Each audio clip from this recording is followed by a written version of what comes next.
वक्रतुण्डं महाकाय सूर्यकोटिसमप्रभ निर्विघ्नं कुरु मे देव सर्वकार्येषु सर्वदा। जय श्री कृष्ण बंधुओं, आपके अपने चैनल भक्ति की शक्ति में बहुत बहुत स्वागत है। भगवान गणपति प्रथम पूज्य देव हैं और मंगल मूर्ति भी हैं तथा विघ्नहर्ता भी हैं। इतना ही नहीं, भगवान गणेश की एक और भी विशेषता है, उनको सर्वलोक प्रिय बनाती है। वह यह कि वह भक्तों पर कृपा करने से स्वयं भक्तों के घर जाते हैं। आज के इस वीडियो में हम फाल्गुन माह में आने वाली संकष्टी चतुर्थी की कथा सुनेंगे। संकष्टी चतुर्थी का पर्व हर गणेश भक्तों के लिए विशेष माना जाता है और फाल्गुन माह आने पर कृष्ण पक्ष की चतुर्थी तिथि को संकष्टी चतुर्थी के नाम से जाना जाता है। यह पर्व माता पार्वती के प्रिय पुत्र भगवान श्री गणेश को समर्पित है। उस दिन भगवान श्री गणेश का विधि विधान से पूजन और संकष्टी चतुर्थी व्रत का अनुष्ठान करना चाहिए। फाल्गुन माह के कृष्ण पक्ष को आने वाली चतुर्थी को द्विज प्रिय संकष्टी चतुर्थी के नाम से जाना जाता है। अब हम सुनते हैं संकष्टी चतुर्थी की व्रत कथा। एक समय की बात है, पूर्व काल में एक धर्मनिष्ठ राजा का राज्य था। वे राजा अत्यंत आदर्श और धर्मात्मा था। उसके राज्य में एक अत्यंत सज्जन और धर्मनिष्ठ ब्राह्मण हुआ करते थे, जिनका नाम था विष्णु शर्मा। विष्णु शर्मा का रहन से अत्यंत सामान्य था। विष्णु शर्मा का रहन सहन अत्यंत सामान्य था। उसके 7 पुत्र थे और सभी पुत्र अलग अलग रहा करते थे। विष्णु शर्मा की परम गणेश भक्त थे और सदैव भगवान गणेश की संकष्टी चतुर्थी का व्रत किया करते थे। किंतु अब वे वृद्धावस्था में पहुंच गए थे और उनसे गणेश चतुर्थी के व्रत का पालन करना कठिन हो रहा था। इसलिए वह चाहते थे कि मेरी बहुएं इस व्रत को करें। एक दिन उन्होंने सभी पुत्रों को अपने घर आमंत्रित किया और शाम के भोजन के बाद उन्होंने अपनी सभी बहुओं से यह व्रत करने की कामना व्यक्त की। विष्णु जी के कामना सुनकर सभी बहुओं ने साफ मना कर दिया। इतना ही नहीं, उन्होंने विष्णु जी का घोर अपमान भी किया। केवल सबसे छोटे बहू ने उनकी बात मान ली। सबसे छोटी बहू धर्मनिष्ठ और साफ मन की थी और शांत मन की भी थी।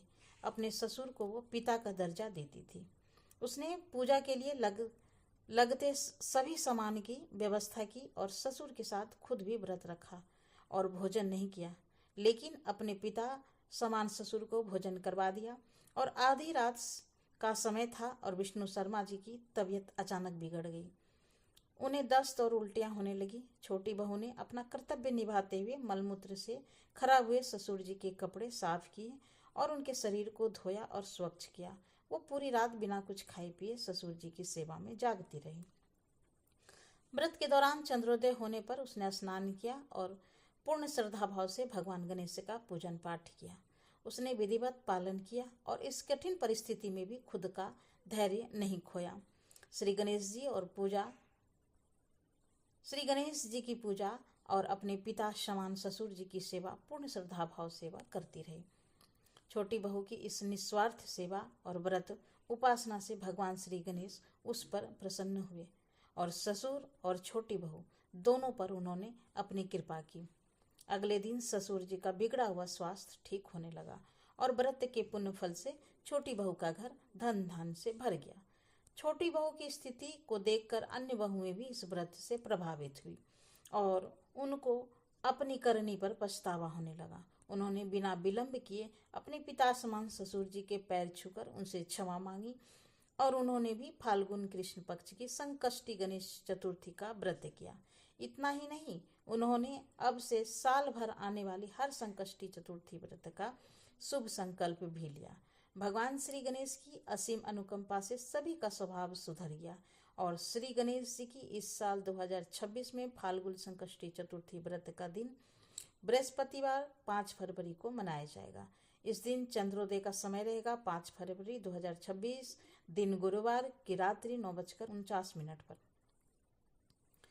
आइए तो अब सुनते हैं संकष्टी चतुर्थी के दिन भगवान गणेश जी की पूजा विधि। इस दिन सुबह जल्दी उठकर स्नान करें और लाल रंग के कपड़े पहने पूजा स्थल को साफ कर भगवान गणेश की मूर्ति स्थापित करें। भगवान गणेश को लाल फूल, दूर्वा, सिंदूर और मोदक अर्पित करें। गणेश मंत्रों का जाप करें और गणेश चालीसा का पाठ करें। भगवान गणेश की आरती करें, उन्हें भोग लगाएं और शाम के समय में चंद्रमा को अर्घ्य दें और अगले दिन का व्रत का पारण करें। भगवान गणेश को मोदक सबसे प्रिय है, इसलिए उन्हें मोदक का भोग अवश्य ही लगाएं। उन्हें लड्डू फल और मिठाई का भोग भी लगा सकते हैं। इसके अलावा तिल और गुड़ से बनी चीज़ों का भी भोग में आप गणपति जी को लगाया जा सकता है।